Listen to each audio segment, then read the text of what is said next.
Si on filme à l'ISO natif, disons 800 pour la FX3 en S-Log3, mais que l'image en pleine ouverture est tout de même sous-exposée, est-ce qu'il vaut mieux augmenter l'exposition en post-production, ou alors filmer à 1600 ISO, ou encore filmer à 12800 ISO en mettant un filtre ND, ou encore en baissant l'exposition en post-production?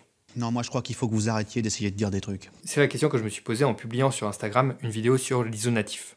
D'ailleurs, suivez-moi dessus, pour ce genre de contenu vidéoludique, ma foi, fort bien réalisé. Alors je me suis dit que j'allais tester par moi-même, toute science mise de côté, juste de la pratique, pour me faire mon propre avis et vous partager ça, parce que après tout, c'est ça l'esprit de Noël, le partage.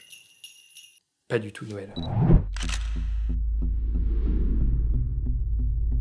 Avant tout, une petite explication sur ce qu'est l'ISO natif. Déjà, l'ISO, c'est une valeur déterminant la sensibilité du capteur à la lumière. Plus il est élevé, plus l'image sera exposée, mais plus il y aura de bruit, théoriquement. Eh bien, l'ISO natif, c'est une sensibilité optimale prévue par le constructeur à laquelle le bruit sera au plus faible. Ça varie donc selon les caméras, mais aussi selon le profil de couleur choisi. C'est-à-dire que si vous filmez chez Sony en S-Log ou avec un autre profil de couleur, vous n'aurez pas le même ISO natif. Alors c'est généralement spécifié par le constructeur, et d'ailleurs si on regarde celui de la FX3, on remarque qu'en S-Log 3, on a 800 et 12800 ISO. Il y a deux valeurs, petite comparaison pour vous expliquer. C'est exactement comme si pour la préparation d'un gâteau, on vous proposait de le cuire au four à 180 degrés pendant 20 minutes, ou à 90 degrés pendant 2 heures. Vous verrez, le résultat sera à peu près le même parce que ce sont des valeurs optimales prévues par le créateur de la recette.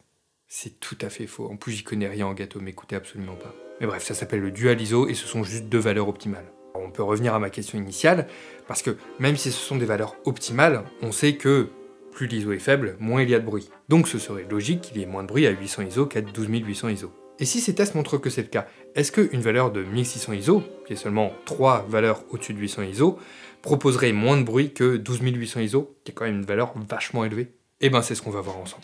Alors sur DaVinci, on va tout comparer, je vais découvrir en même temps que vous, je suis très curieux. C'était du S-Log 3 de la FX3, j'ai tout passé en Rec 709 et Gamma 2.2. Alors j'ai mis en bas les réglages, la lumière c'était une Molus G200 avec un petit diffuseur. Donc là elle est réglée à 15%. À 800 ISO et c'était pour avoir une bonne exposition, donc on voit sur les fausses couleurs que mon visage est correctement exposé. J'ai mis quelques lumières de fond qui sont plus faibles d'un côté, un peu plus fortes de l'autre, et ici un rideau très foncé. C'est là où on risque de voir le plus de bruit. Alors le premier shot de référence du coup à 800 ISO avec la lumière à 15%, sans ND. Le deuxième shot, l'ISO était à 800 avec la lumière à 1%, et on voit que c'est déjà un peu sous-exposé. Le troisième, ISO à 1600, lumière toujours 1%, sans ND.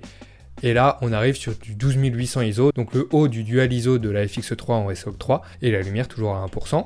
Là, le filtre ND, 1600 ISO, 1% de lumière, 12800 ISO, 1% de lumière avec le ND, 12800 ISO, la lumière à 29%, pardon, j'ai essayé de matcher en fait ce shot-là, donc j'ai à peu près réussi. Alors, c'est pas le fond qu'il faut regarder, c'est mon visage pour ça. On va comparer. Je rappelle, le but, c'est que si c'est un peu sous-exposé à 800 ISO, comme ici, c'est un peu sous-exposé, est-ce qu'il vaut mieux passer à 1600 ISO, qui est un peu plus, monter carrément à 12800 ISO et réduire l'exposition en post-production, ou alors rester à 800 ISO et augmenter l'exposition en post-production. Et aussi, quand c'est très sous-exposé comme ça à 1600 ISO, est-ce qu'il faut monter à 12800 ISO ou rester à 1600 et augmenter l'exposition? C'est pour ça que là, j'ai mis un petit node d'exposition. Alors j'espère que vous verrez avec la compression YouTube, mais là déjà à 800 ISO, on voit que le bruit est très faible, même sur la partie noire ici, et il n'y en a pas du tout sur moi, évidemment. Enfin, heureusement, sinon j'aurais mal exposé. Ici à 800 ISO, un peu moins exposé, bon, ça bouge un petit peu plus, ça va. Alors 1600 ISO, par contre, on voit une grosse différence avec 800 ISO. Regardez, surtout sur le rideau. Donc ce qu'on va faire, c'est qu'on va se caler sur le node exposition de l'ISO à 800. Le but, c'est qu'on va essayer de matcher avec les scopes. Hop. On voit que ça va jusqu'ici environ. C'est à peu près bon. Alors, est-ce qu'on voit une différence? On a 800 ISO. Il y a plus de bruit, hein, ça se voit. Et 1600 ISO. Alors honnêtement, c'est assez subtil, mais de 800 à 1600 ISO, il n'y a pas une énorme différence. On le voit vraiment que dans les ombres. Un petit peu moins de bruit à 800 ISO quand on a balancé l'image que à 1600 ISO. C'est quand même assez subtil. Par contre, sur le reste de l'image, on voit vraiment pas de bruit. Alors, on va passer à 12800 ISO, même lumière, toujours pas de ND, et on va baisser cette fois-ci l'exposition pour retrouver à peu près la même que sur les deux précédentes. Donc je vous fais ça rapidos. Ça baissait bien. Ça, on arrivait ici. Le gamma était légèrement plus bas. Ok, ça match à peu près, hein. Putain, je l'ai pas fait sur mon node. Alors, là, on a 800, 1600 et 12 000. Alors ça, je trouve ça super intéressant parce que on voit qu'il y a vraiment beaucoup moins de bruit dans les basses lumières, alors que c'est exposé vraiment à peu près de la même manière, hein. Vous pouvez regarder. Et on voit hein, sur les scopes, hop, vous voyez, il y a moins de bruit. Par contre, je suis surpris, je pensais qu'il allait y avoir un petit truc cramé, mais il n'y a rien de cramé. Ce que vous voyez là, c'est juste le texte, hein, juste ça. Là, il n'y a aucun bruit. Je m'attendais pas à une telle différence, c'est ouf. Ok, super intéressant. Donc première conclusion, vaut mieux être sur le haut du dual ISO et être surexposé et baisser en post-production. Ensuite, 1600 ISO, lumière 1%, avec le ND, on est évidemment extrêmement sous-exposé. Donc, je vais augmenter l'offset. Là, il n'y a absolument rien à faire, peu importe comment j'essaye de l'exposer. Là, c'est quand même sous-exposé, mais là, c'est complètement cramé. Et vous voyez que c'est un bruit, mais horrible. Donc ça, c'est complètement inutilisable. Mais on s'y attendait. C'est beaucoup trop sombre. Mais quand on le compare au 12800 ISO, à 1% avec le ND, alors on voit un petit peu plus de bruit dans les basses lumières, mais c'est quand même assez léger, hein. Alors je vais augmenter comme d'habitude, hop, pour que ça ressemble à l'autre. On est à peu près bon, et on voit qu'il y a quand même pas mal de bruit, hein. Mais c'est normal de base, hein, on était quand même assez sous-exposé, hein. On regarde les scopes, c'est pas normal de shooter comme ça. Avec de la réduction de bruit, ça peut être utilisable, sans réduction de bruit, c'est un petit peu costaud, quoi. Si on compare surexposé et on abaisse en post-production ou sous-exposé et on relève, on voit qu'il faut mieux évidemment rebaisser. Alors attention, hein, quand on tombe sur des blancs complètement cramés, ça c'est mort. Là il n'y en avait pas dans l'image.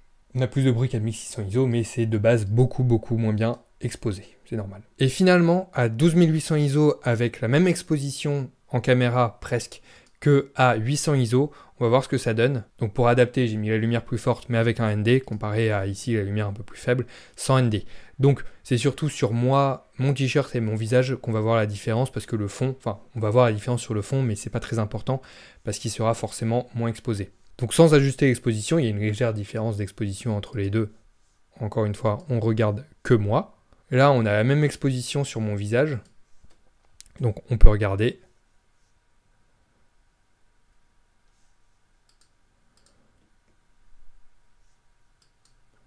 Assez subtil, il y a un petit peu plus de bruit qu'à 800 ISO sur mon visage. Et sur mon t-shirt, je pense que ça se voit un petit peu plus, il me semblerait. Ouais, on voit qu'il y a un petit peu plus de bruit, surtout sur mon t-shirt, où là, il n'y a absolument pas de bruit. Enfin, il est imperceptible. Donc deuxième conclusion qu'on peut en tirer, il y a plus de bruit à 800 ISO qu'à 12800 ISO pour les mêmes conditions d'exposition en tournage. Je suis super satisfait des conclusions de ce test. Alors même si j'avais déjà utilisé la FX3 à 12800 ISO, je m'attendais pas à un tel résultat. Mais surtout la conclusion la plus importante qu'on puisse en tirer, c'est qu'il vaut mieux shooter à 12800 ISO, quitte à être un peu trop exposé, tant qu'on crame pas bien sûr les hautes lumières, et baisser en post-production que shooter même à 800 ISO, ou tout ce qu'il y a entre deux. Je m'attendais pas à une telle différence, c'est très stylé. Mais bon, bien gérer sa lumière, ça reste quand même le principal, mais on n'a pas toujours la main dessus. En tout cas, je suis très content d'avoir fait ce test, j'ai trouvé super intéressant, même si c'est la 20e fois que je vous le dis. Parce que j'étais assez sceptique dans le fait d'utiliser 12800 ISO, parce que pour moi, cette valeur, elle me paraît astronomique. Mais j'espère que ça vous a aussi plu comme test. Auquel cas, vous pouvez toujours vous abonner, je sais pas, je dis ça au pif. Et surtout, bon tournage.